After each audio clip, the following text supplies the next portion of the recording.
Conan, what is best in life? To crush your enemies, see them driven before you, and to hear the lamentation of their women. That is good. That is good.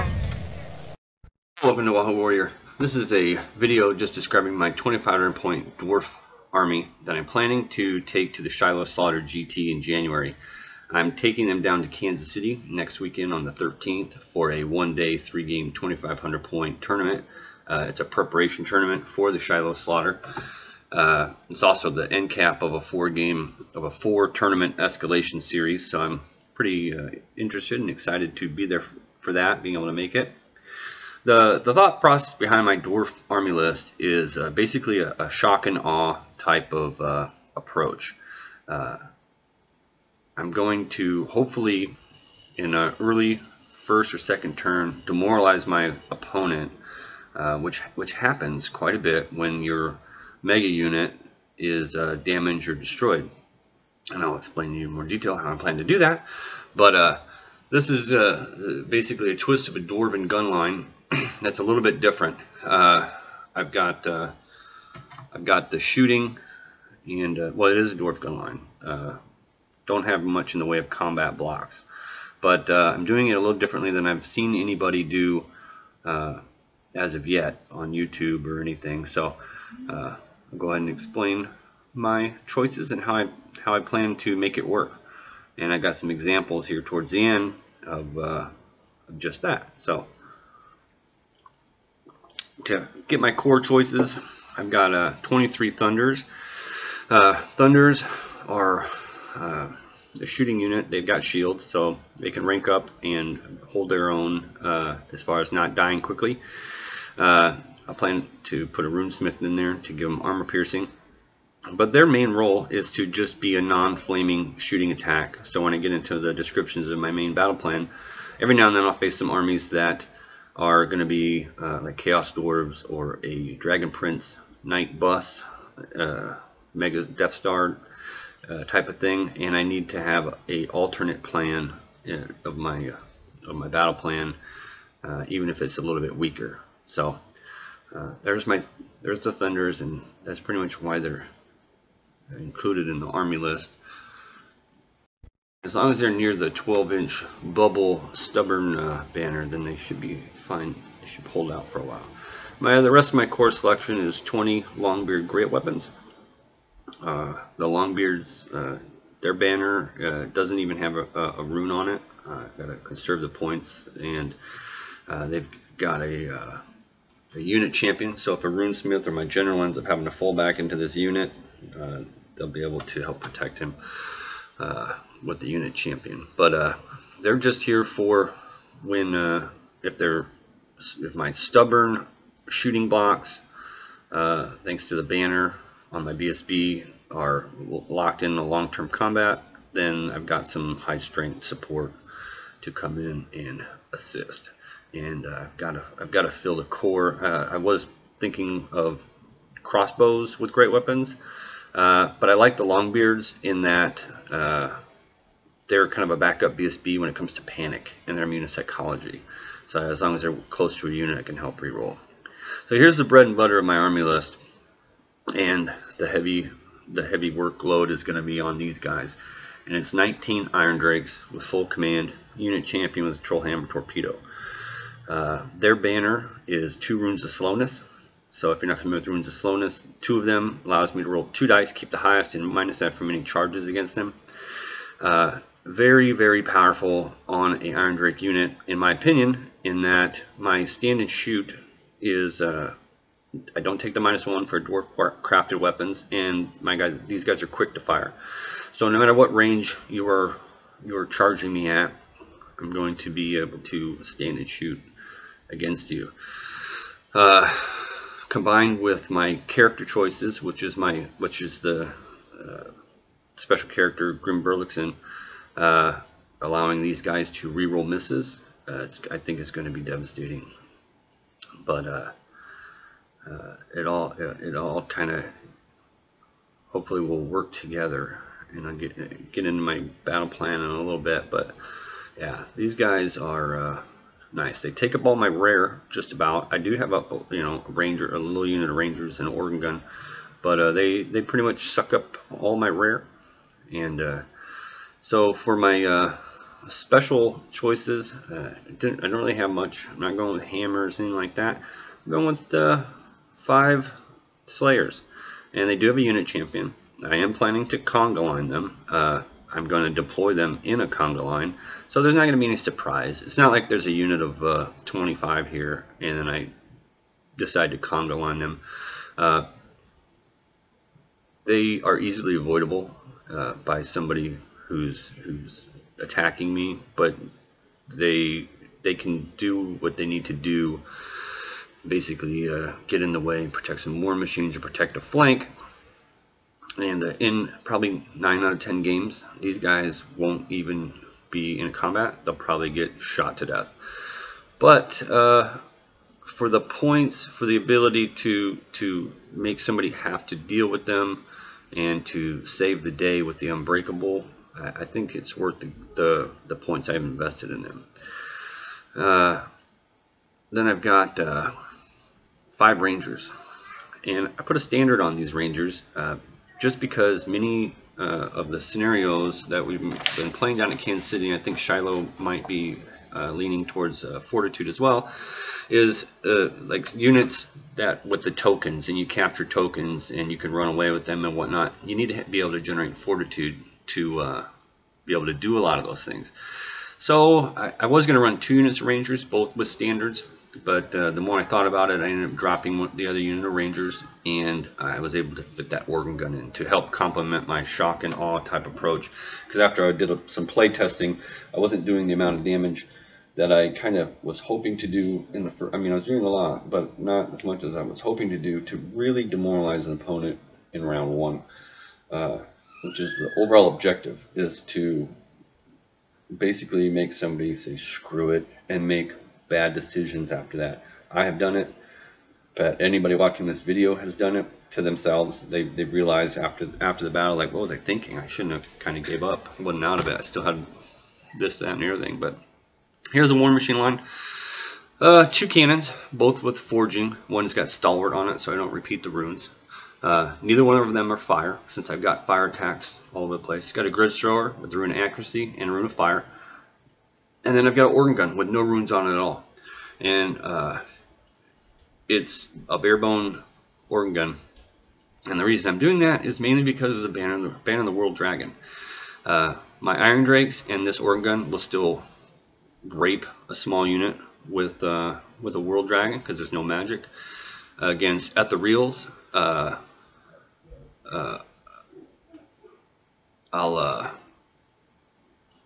wait, what?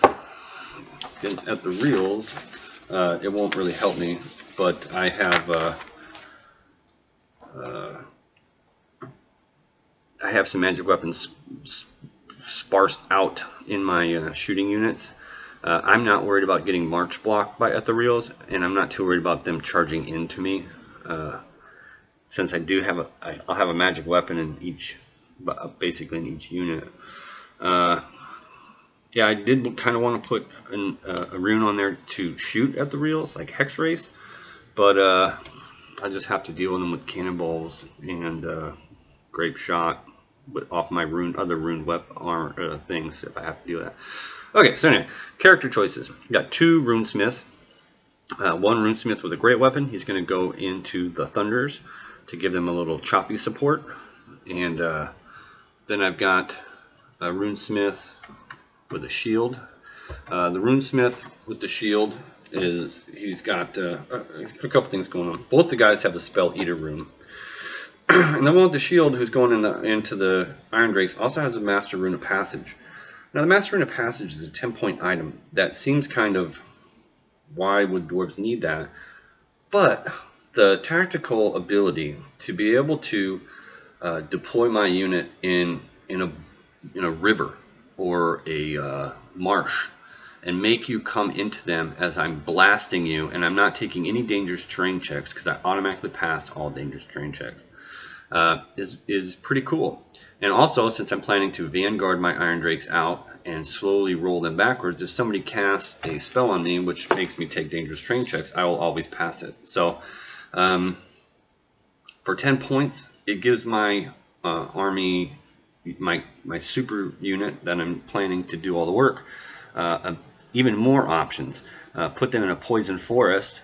I don't care usually. I'm not going to be worried about being steadfast because I got a stubborn banner close by on my BSB, and I'm going to ruin your day when you're not able to be stubborn. So, or steadfast, I should say. So, yeah, great little item. Now, my other characters are what makes this list list. Special character Grim Burlickson. Grim Burlickson, at the beginning of every friendly shooting phase, he rolls a dice. On anything but a 1, he's able to give a buff to a unit. And the buffs that he can do is, one is for war machines, basically reroll the bounce distance and whatnot. Not too worried about that one. The other one is increase the range of thunders or corridors by 2d6 inches. So I would be able to, if certain armies I might face, I may not vanguard my Iron Drakes out, increase the range of their thunders so they can shoot turn 1. Not really the one I'm planning to use. The other one is reroll misses. Now, reroll misses is huge, and that's for any unit that he buffs. So, Organ Gun or Iron Drakes, the Thunders, but you can only choose one. And so, combined with my Thane is basically running Master Rune of Groth One Eye, which is the 12-inch bubble stubborn, and the Vanguard, Stroller's Rune. So, turn 1, when I deploy, I'll plot my Rangers down as scouts to block Vanguards, and then I'll be able to Vanguard my Iron Drakes to about 21 to 20 inches away from whatever his most needed to die unit is. I don't have very many drops. I usually get the +1. If I get first turn, Iron Drakes can move and fire. They can move. They're quick to fire, so they don't take penalties for moving. So I can move 3 inches up and unleash hell on the first round of shooting, rerolling misses. It's basically like an organ gun that gets to reroll misses. It's pretty powerful.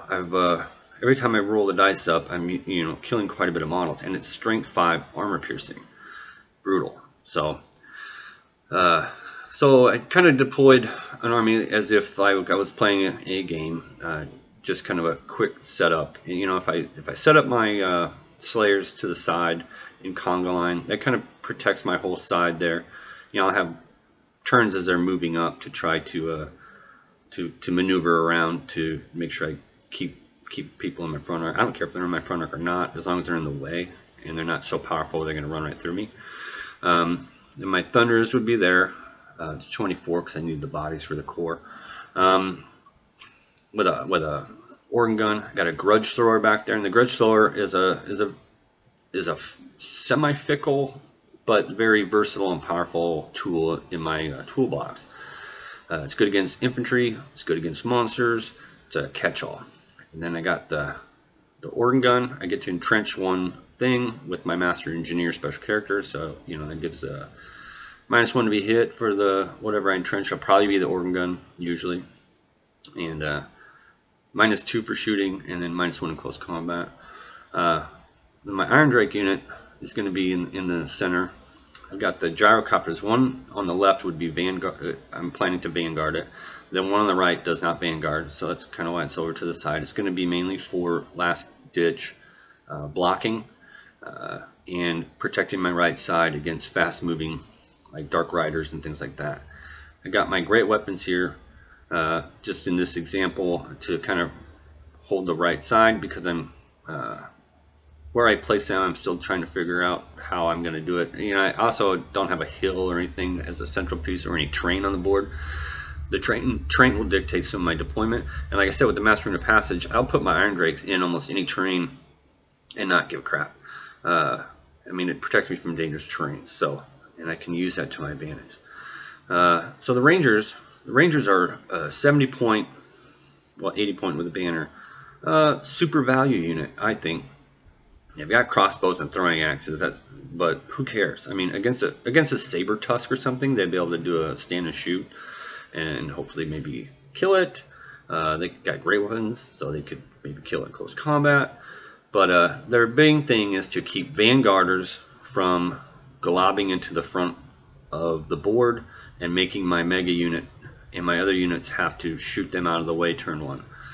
So this is an example that I went ahead and set up, and I use these cavalry models. And when I'm thinking, you know, if you're looking at a vampire or a empire or high elf combat mega block of cavalry, Death Star of cavalry, this is going to be a similar example to that, where you're going to have, I'm going to make sure that my Iron Drakes are near that bust. That's going to be what I have to destroy. My Rangers are out there, like I said, just to control the middle of the board during the Vanguard phase. So, and even if these are Dark Elf Warlocks or the big bust of Wizards and Fast Cap, same thing. If I get first turn, I'll be able to neuter their army very quickly with my Vanguard move and shooting. So I'll go ahead, and I went ahead and I just went ahead and figured, you know what, I'll just roll this up just like it's turn one. So this is under the assumption I win turn one. If I don't win turn one, the plan is not over. It's just a little more frantic for me, because if this is a combat block cavalry, they're going to be coming full speed towards me.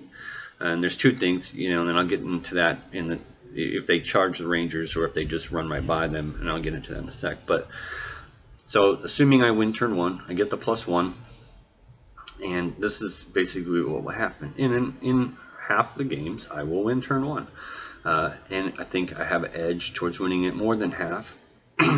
In that I get +1 in most instances because of limited amount of my drops.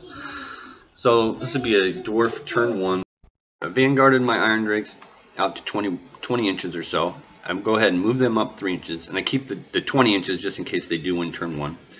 I'm still not in a charge range, and with the 2 runes of slowness, I'm never going to be in charge range, basically. And so I got 19 shots on a Trollhammer Torpedo. These are from the troops. I'm not doing any of the rolls for the special character. He gets 2d3 strength 4 armor piercing shots on his ballistic skill of 5. So this is my roll for that. And the one on the left are the first hits. The ones in the middle are the re-rolls, and those are the misses on the right. So as you can see, the re-roll allowed my Trollhammer Torpedo to hit, as well as 3 more hits. So it brought my average up quite a bit, even on 5-ups. These are my 2 wound rolls, and against most things, if it's toughness 4, I'm needing a 3. If it's toughness 3, like the Elf Cavalry, I'm needing a 2, so there'll only be 1 more there. But these are 2 wounds, so 3, 6, 7, 8, 9 wounds, 1 at strength 8. So that's strength 5 armor piercing. That's -3 to saves. Against high elf and whatnot, Bretonnian armor, they're going to be their 2-up will go to a 5-up, and even against Empire Knights, their 1-up will go to a 4-up.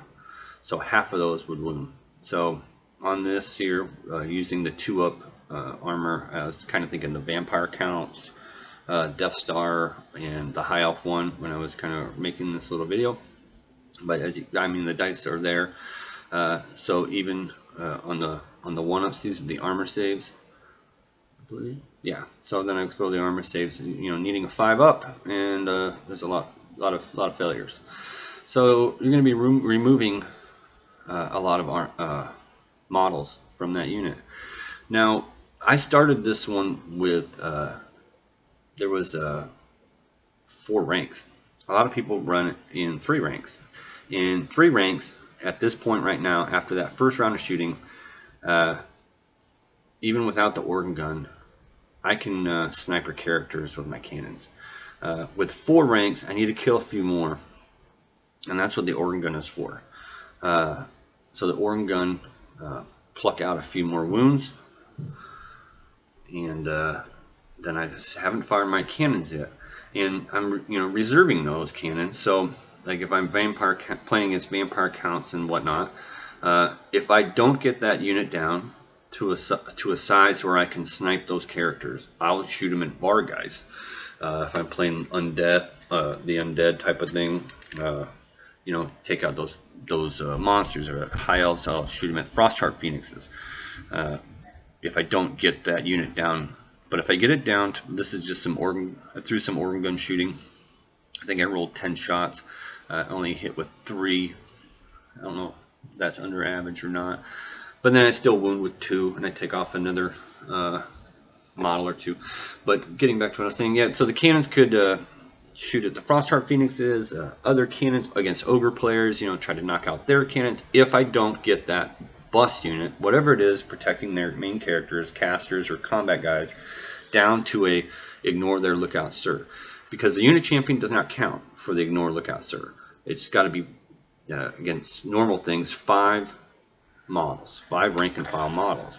Against ogres it's 3. But you get that unit knocked down so quickly with those 2 shooting, and you can sniper their characters before they can even blink their eyes.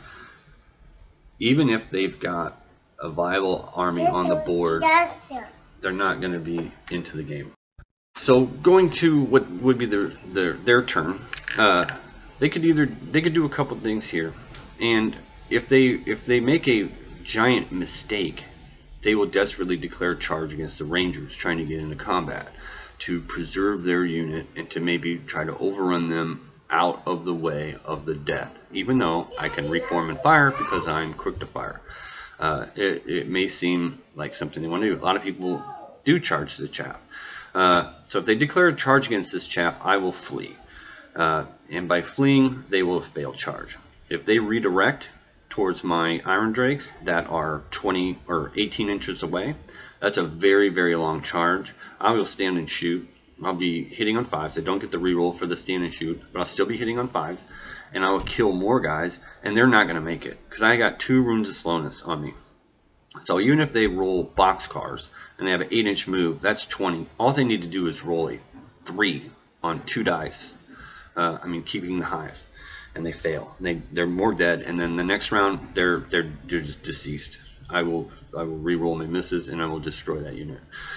So let's just say they do the smart thing and they move up full speed to here. If they're still trying to if they're not trying to run away at this point, which is fine by me, I will have to just use other tactics to try to score those points.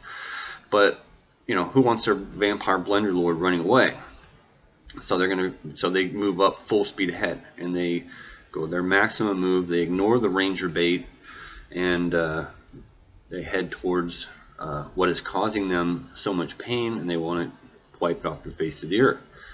And this is a cavalry. Now that's because they're fast. So if this is a block of infantry, I'm not so worried because they're going to be moving 8 inches, and I'll be able to whittle them down before they even get to me. On my turn, I've got 1 to 2 gyrocopters if they haven't been eliminated. And 1 I kept kind of back just for this purpose, is I fly right out there. I can back my Iron Drakes up 2 inches, because I guess you round up to 1.5 inches, and I could still blast these guys. If it's 2 units of Bretonnian, 2 lances of Bretonnian, I've blown 1 apart to almost nothing. The second one, I'll just take this next turn of shooting to evaporate it. And like I said, with the cannonballs, sniping out their characters, if I get them down below 5 models. So yeah, it's pretty powerful. I don't even have to roll the next phase because these guys are gone. Now if there may be one. Also what I would do on my turn after I vanguarded is more likely than not move my BSB out of that unit, especially in that phase right there. I'd say he's got a blender lord, and I may not say I'm worried about not killing him and that one guy getting into me. I'll move my BSB out at that point, and I can also move my general out because he only needs to be 3 inches away, and if you don't have cannonballs or things to snipe them, you know, I can move them out of the unit and still preserve them, and then head over to the Thunderers and repeat the same thing. So let's say these are ogres. I've got some trolls here, but you know, 3x ogre gutstar type of thing. You know, you're gonna have you know, face that oftentimes.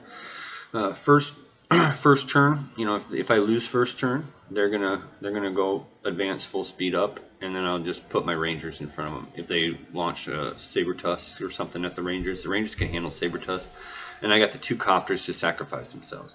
So I vanguard up and I throw my dice just like I'm shooting, and these are my my first rolls on the left are the hits, then the re-rolls in the middle, and then those are the misses on the right. So I've got another consistent group of powerful shots into the ogres.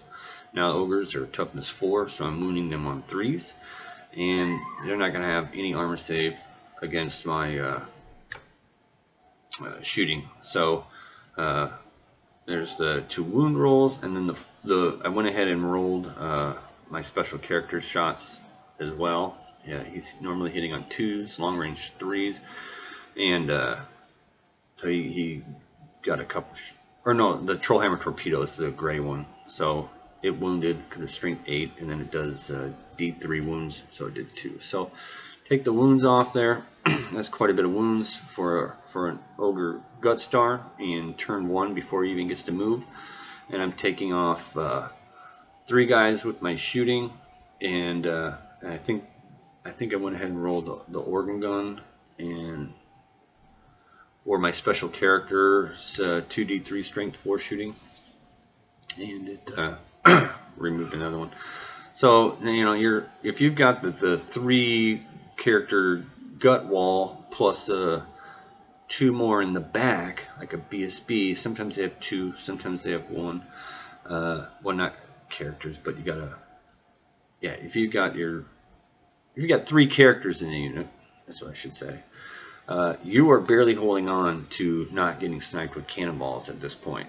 And I may even, depending on what he has for his other choices, probably 2 cannons. That's probably what my target on my cannons would be. But if I don't have shots, I'll go ahead and probably try to put cannonballs through these guys, because you know, cannonballs can do, 1 cannon could theoretically take out 3 ogres, allowing my other cannonball. And I also got a rock. You know, I could drop that rock in the middle there and kill a base and put enough wounds to drop another guy, and then my 2 cannons can snipe his characters. And not only snipe his characters, but maybe snipe 2 characters in 1 shot if there's one in the front row and a couple in the back. So yeah, so their ogre reaction is going to be, like I said, if he's foolish and charges the rangers, I will flee with them. If he moves up his 12 inches movement, then he put himself right in front of me going ahead and sacrificing my rangers for the redirectors. All I need to do is move them up a few inches, and does the same thing.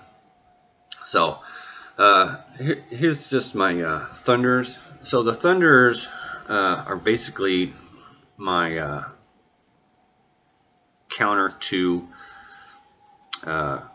if they're dragon princes, or if there are other things with like chaos doors and things that have a 2-up ward against flaming. I'll do the same thing with these guys. I would put my BSB in here, and then that would allow the unit to vanguard, and then I put my general in there, and I just flip the rolls, and I use the Iron Drakes as a support unit to shoot out chaff and things like that, or whatever they could try to do, even though they have flaming attacks. If it's the dragon princes, you know, then there's other elves to shoot at. And the Iron Drakes are also super powerful in that they can swift reform and still fire with the quick to fire. So even if I have to use them on a flank, they're basically a automatic 20-shot organ gun every turn with a shorter range. So the Thunderers in and of themselves are not all that powerful, but with these special characters, they get a lot tougher. With the making sure my unit stays stubborn by being smart and moving my BSB out of the unit and manipulating where he is on the battlefield, I'll be able to keep my guys stubborn. So if the units do get to me and they're better than me, I will hold on. The Thunders have heavy armor and a shield. So in close combat, if I get charged, one thing about the Thunder is if you move up too close to me where I can't stand and shoot you, I will charge you with them because I'll be strength 4 on the charge. I've got the 2 runesmiths. The runesmith that's in the Thunders will have a great weapon. The runesmith that is in the Iron Drakes has a rune of fire on his weapon. So, because in hand-to-hand, the Iron Drakes don't have flaming attacks. It's just their Drake gun. So I would still be able to, if I don't kill something that has regen, like say 40 plague bearers, you know, the infantry moves so slow, I'm going to have a minimum of 3 shots on them. As long as I can keep that field of fire clear to pour rounds into them, and should be able to kill a large glob of slow-moving infantry using my rangers and my gyrocopters. And in that instance, if it's an infantry heavy army with weaker like 5 dogs for the chaos, if they just have 5 war dogs, I'll use this. I'll put the Slayers more towards the middle and use them as a speed bump as well. Slowly backing up my Iron Drakes 2 inches per turn and firing, and if he's declaring charges on me, standing and shooting with the 2 runes of slowness. So that's my battle plan. That's what I'm planning to do. We will find out how it works. If I can't get a game in before then, I'm playing in that tournament on the 13th down in Kansas City. So thanks for watching, and give me your thoughts, and look forward to making more reports.